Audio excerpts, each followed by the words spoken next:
Thank you for joining. Welcome to the webinar today. If this is your first time joining, thank you and welcome. My name is Tobi Yusuf. I'm the founder of RIAH Events and Weddings, an international planning company based in London, UK. Our focus is to make sure that on your day, you live and enjoy the moment of whatever event it is that you've planned. So what is the RIAH Experience Webinar? So this is a monthly webinar series that started in October, and now we're on the fourth series. And what we basically just do at this webinar series is just to help couples to navigate through their wedding planning, focus on challenges, mistakes that previous couples have made, and then help you to navigate through these mistakes and know what to expect when planning your wedding. And especially during this pandemic, it's it's tough, it's confusing, it's frustrating. So this is a good opportunity to just come and learn, to come and experience and understand what to do with your wedding, planning any wedding at all at this moment. So today for this series, I'm joined by two industry experts, two amazing people that I've worked with before that I love, I respect their work. So for this episode, it is how to choose your cake and catering suppliers. That is what we're going to be talking about today. So please feel, welcome again. And if you have any questions, use the Q&A box on your screen, or raise your hand if you would like to speak up and ask your questions. So the way this is going to go is this is going to go through with Mr. Nigel first, asking some questions, going through answers, and then we'll move on to Toyin, asking questions about cake.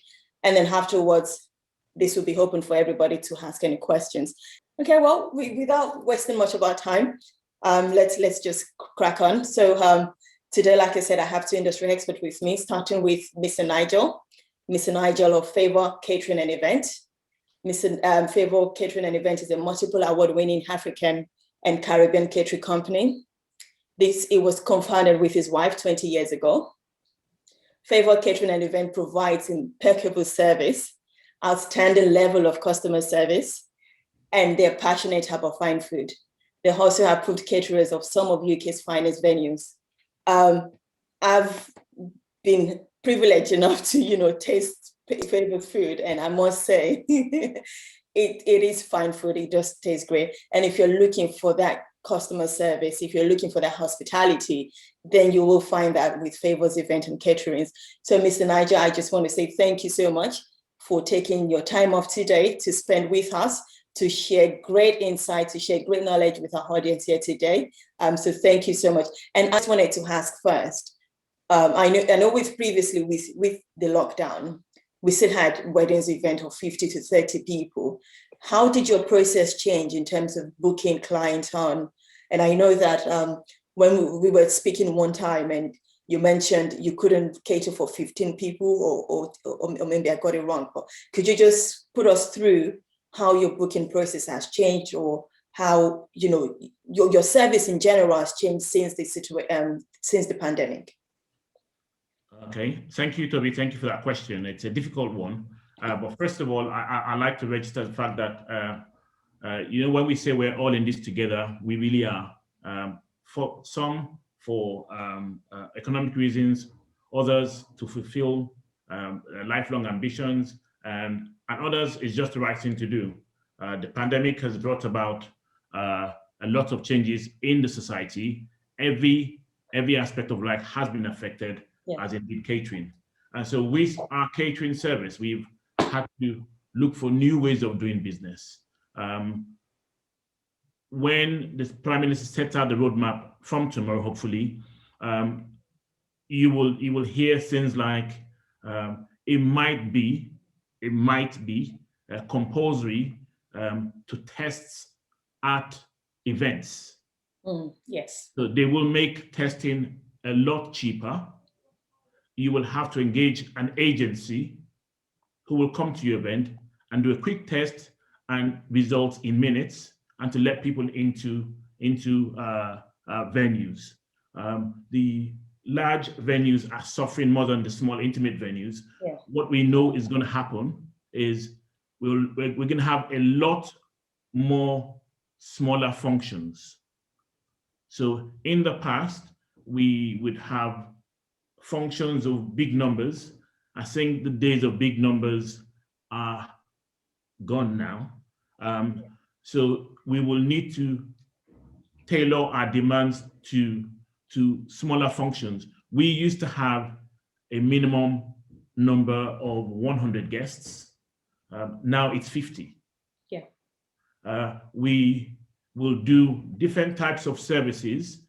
So you have the popular running buffet, the plated, table service, bowl food, grazing. We think the plated service will become very popular. So we're geared for that. Unfortunately, it's a more expensive service, but we all have to adapt to this to make sure that we carry on for the rest of our lives. Yeah. We would need to test our staff on a weekly basis. Wow. Just to make sure that we're not carriers of infections and we're not spreading the disease. Okay. All this will impact any event catering, so the client may need to pay more. I've had 2 requests Thursday and Friday for clients who've postponed their events asking how much is it going to be next year. The inflation rate is about 3 to 3.5%, but you and I know that in terms of delivery, staff, masks, screens, yeah, sanitizers, a safe working environment, all that you will need to spend money on. Some way, somehow, the suppliers, the caterers and suppliers will need to recoup the money. Absolutely, yeah. Yes, so we recommend plated service for guests. If the government comes and says we will need to test that event, I think we should take it. They won't ask you for your vaccination if you've been vaccinated because it's an event. It's not a compulsory event, but I know that the government will do all they can to make sure that weddings and events is done in a safe environment. Yeah, absolutely. Yeah. I hope I answered the question. Yes, you did. Thank you. Because I was reading as well, weddings and event, it's easy to spread the virus, they say. And also with the vaccination, because there's so much debate about whether getting vaccinated, does it actually stop you from transmitting the virus, or does it just stop you from getting critically ill? So, that's part of it. That's an important question, yes. that question is everywhere. So I think those are the kind of things the government will be looking at. And I think for couples as well, considering all of these testings, this would have to be coming from their pocket, the budget would increase on their hand and all of that. So it's a lot for them to think about as well. And you mentioned your minimum number was 100, but then you said 50. Yes. If it's 15 to 30, are you still able to carry to take that on? We have done a couple. I think we did 5 during COVID. And these are people who've booked a service, paid a deposit, and we just couldn't let them down. 2 of those clients were repeat clients, and there was no way we could say to them, 15 isn't economically viable. Although we know now that it's not economically viable, but we just did those 5. Well, actually, 2 of them were repeat clients, but we had to do them because we know that these clients have suffered enough. The last wedding we did was postponed 3 times. On the 4th occasion, it was about to be postponed 2 days before the wedding. Wow. We had to look for another venue in St. Albans that will take their numbers. Yes. Yeah. And the venue manager was so kind to half the price and then ask them to pay the Monday after the wedding. So kindness is going to come into play. Suppliers will need to dig deep into their kind hearts to be good to their clients, because the word will go around to say this is what a particular vendor is doing. Well, thank you very much. That's really good. Well, whilst we're still on that question, should I be getting married? Well, now maybe summertime, and I would love to book for your service. What is your process, like your onboarding process, in terms of making that inquiry? What steps do you take to getting me booked for my wedding? Okay, usually it would be the client makes an inquiry, phone, email, and they fill out the form. We send out a price guide, and we take a briefing from them. It's important that we get the briefing right from the get-go. And I'll give you an example of the briefing. Sometimes, because of who we are, African Caribbean people, we will say we want starters or canapes. So we use the term starters, but we actually mean canapes. So we will ask for a written briefing of the type of service they want, number of guests, menu, and stuff like that. So we'll do a quote when we get the menu. If they're happy with the quote, we will do a taster in our kitchen and office. This taster is a paid taster, but if the client were to go ahead, they get the money back on the final bill. After the taster, we would do a site visit, and that site visit is quite key. You need to know where you're going, what you're doing on the day, and thanks to people like you and event planners and coordinators, they help the clients put together a function sheet and a briefing on the day regarding timings. We think that there'll be shorter weddings, there'll be shorter lifespan of weddings post-COVID. Yeah, absolutely. I don't like the term post-COVID because it's like, you know, but there'll be shorter lifespan of an event on the day itself. So I can see a 10 o'clock finish easily. Absolutely, yeah. And just to carry on from there, so it's the function sheet on the day, know what we're doing, the timings and all that, and the event itself. Yeah. And after that is the post-mortem, after the event, a debrief of the services, how we've performed and stuff like that. Although I know that once clients get married, they go on honeymoon, by the time they get back, they just call to say thank you or send their thank yous, and they don't want to be sitting down and talking about the event. No, not anymore. Did I answer that question? Yes, you did. Thank you so much. Thank you. Well, just moving on. One of the purpose of this webinar is to really navigate people through challenges and mistakes. So for yourself, what mistakes have you come across with clients, you know, whilst they booking you or whilst they making that inquiry? What is that common mistake that you find? Okay. And perhaps also on the wedding day, what is that common mistakes that you find with couples or with clients in general?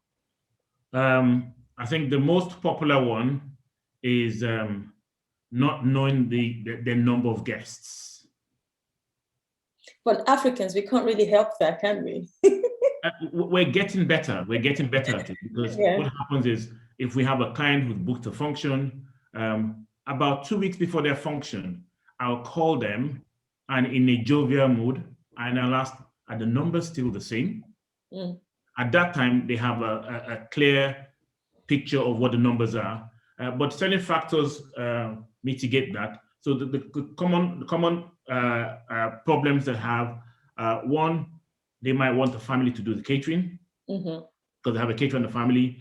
Two, the guest numbers, they don't exactly know how many people, especially if they're in a church or they're in a faith and they don't really, their parents will give an open invitation to their church. Or if their parents are prominent people in the society, so they don't know how many people are coming.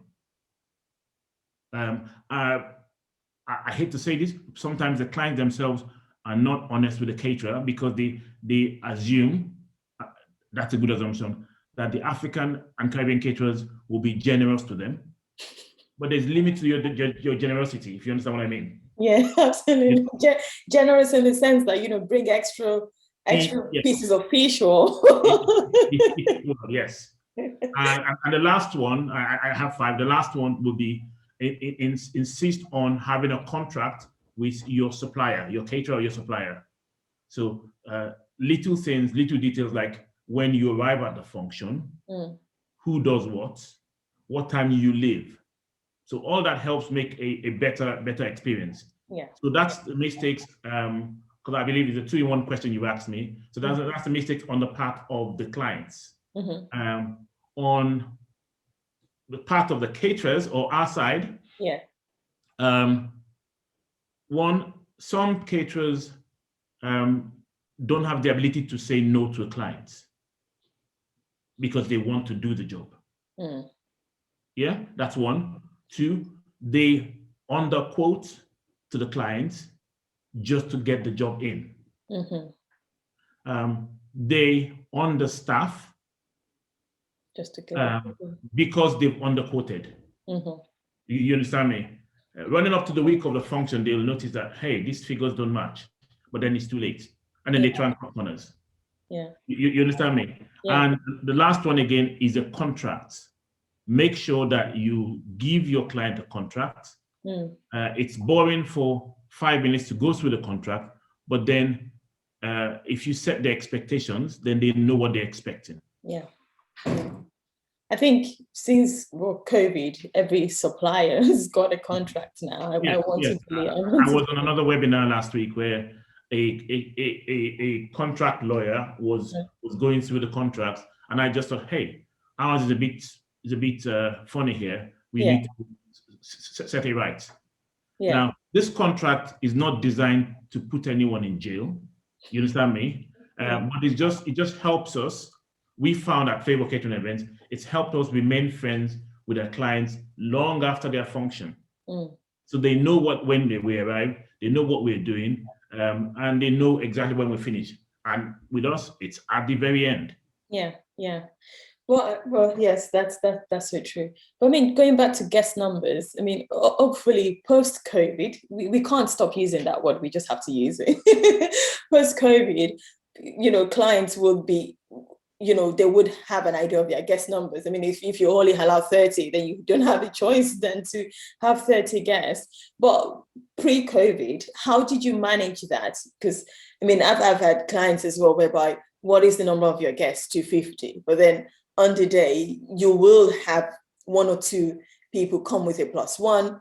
And especially if you've got plated service. So how do you manage? How do you overcome that guest number issue with catering?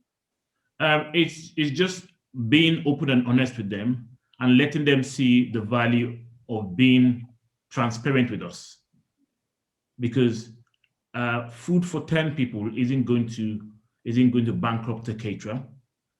But they just need to know that they need to be open and honest with us. We will put their budget against the number of people and try and make it work. We'll massage the figures until they fit.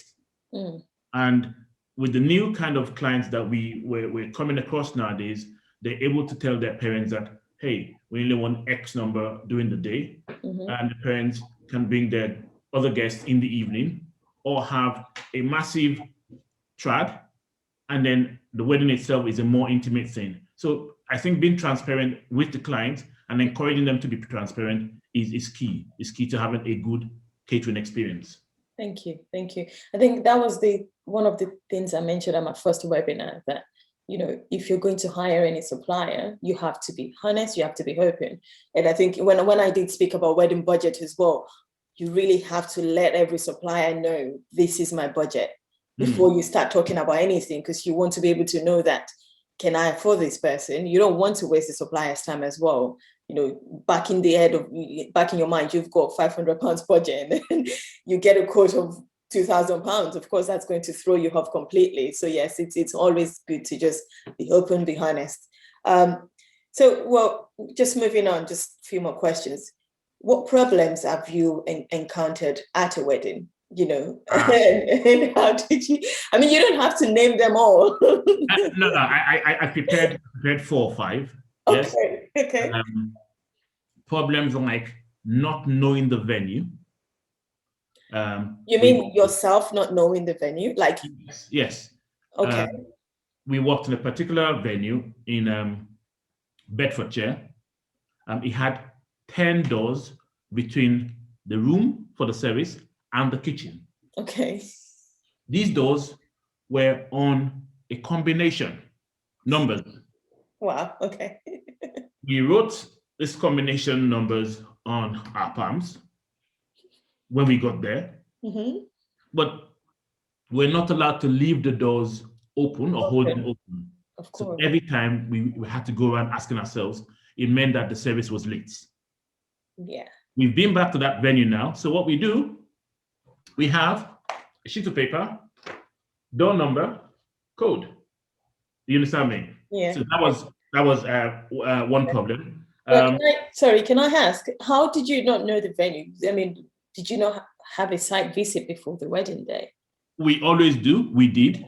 Mm-hmm. But in doing the site visits, we did not, the door was open for us whilst we walked. Okay. But there were 10 doors Okay. between the kitchen and the service room. Okay. We had a plated service. How would you carry your food? You had to, you understand me? Yeah. Big, lovely venue, but that was a problem. Okay. So that's a personal problem that we encountered. Yeah. Other problems are, from experience, the client not agreeing to feed the vendors. Thinking, hey, these vendors, we've paid them thousands of pounds, they should be looking after their own food. Yeah. But don't forget, they're with you for up to 12, 14 hours on the day. Imagine your makeup artist getting there in the morning and then being there till about 8 p.m. Yeah. So that's at least 12 hours. They'll need to be fed. And sometimes people say, but these are just a few people, you can feed them, can't you? Most times we do. We had a function last year. They had 70 vendors. 70? Yes. Wow. They had 2 sets of dancers, fire eaters, jugglers, all kinds of people. Yeah, yeah. Yes. The event itself was a 600 people event. Okay. Now, most vendors will have something to eat. It's only polite for you to give them something to eat. So we offer this, but imagine if we're done food for 70 people for free. Wow, of course. Oh yeah, that's too much. Yeah. Yeah, yeah. And another problem that we've come across that we've had is our African brothers and sisters coming ready with their Tupperware for takeaway. Now, don't forget that, like I said, caterers are generous. Yeah. Yes. If 20 people come with their Tupperware at a 200 people function, that's 10% of the food they're taking away. Not eating, but they're taking away. Do you understand what I'm saying? Yeah, I do. So that can be difficult. So the takeaway food is a problem. We are generous to them. Don't forget that. But there's only so much that we can do. Okay. Then last point, like I said, I had five for you. The last one is having the right equipment. In the past, we've had clients who say, my Auntie Grace has tableware, cutlery and crockery that they bought from, say, IKEA. It's been in their shed for a few months. They'll count it the week before the wedding. On the day of the wedding, a driver brings it in a minicab. These plates and cutlery and crockery haven't been washed for months. And they expect us to use them. Okay. Not only use them, we'll have to return them washed. We don't oblige them. We just it's a service they haven't paid for. Yes, so we just refuse to do it. You know, okay. I must say it's not a common problem, but it is a problem. It is a problem. I think my other caterer colleagues go through those problems. Everyone who knows us will know that we will recommend 2 or 3 companies. You can choose the equipment and pay for it. Yes, yes. Thank you so much. I mean, that's very insightful. But with all these problems you've mentioned, how has any of them affected your service? And then from your service through to the client, I mean, how have you been able to overcome, these problems not, affecting your service to the client? I hope that makes sense. It does. We would recommend the right equipment, for instance, tableware. Yeah. We'll source it for them. The prices are not marked up and they pay for it. So we know that a soup spoon is different from a dessert spoon. If you want to use a soup spoon for your dessert, fine, but we will recommend the right equipment. Okay. So with the equipment that came that day, and when you realized you couldn't use it, did you have extras? Did you bring in your own equipment? I mean, how did you overcome that problem? for the client? Well, on the On last time day. this happened, we had to run the equipment through the machine, but thankfully there was a machine on the premises. Okay. But post-COVID, like we said, you can't do that now because you don't know if you don't have a kitchen with a machine that can run the equipment through a hot temperature. You're potentially spreading disease. Yeah, and absolutely. Yeah. And that goes understaffing. You know, if you didn't have enough staffs, yes, you wouldn't have been able to achieve. Yes, it seems like you're understaffed, but you're not. It's just that you've had to do something else. Yeah, and even with the doors, you know, if you didn't have enough staffs as well, there was no way you would have been able to make it through 10 doors.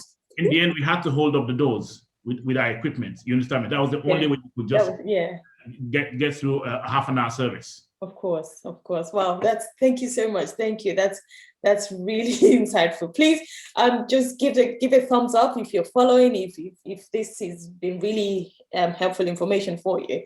So just lastly, is there anything that you've come across that when clients are booking you that they forget to ask or forget to do? Anything unusual that you've come across in your 20 years of experience?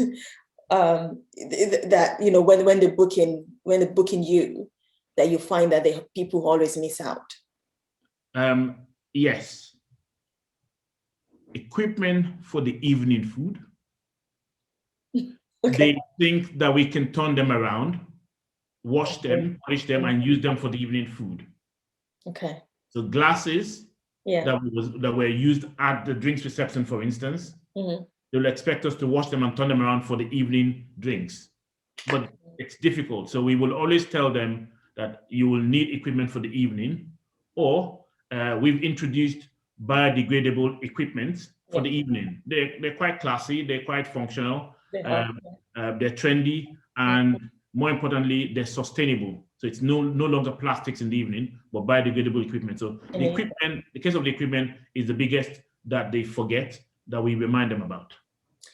Thank you so much. That's very, very good to know. Well, I mean, for every couple client on here or on Instagram, I hope you've taken some notes, because I personally, have it. Well, I mean, I'm married, but I have these are things that I'll be taking on board to future clients. So thank you very much, Mr. Nigel.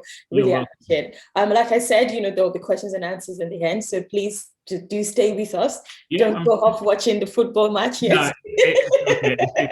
Football every day. Thank you so much. Thank you for watching my webinar part 1. Hope you found it useful. If you'd like tips on anything, please do let me know in the comments below, and I'll make sure we have a webinar on those topics. Please feel free to give me any feedback on this webinar. Please support me by liking, subscribing, and also sharing my video. See you on part 2.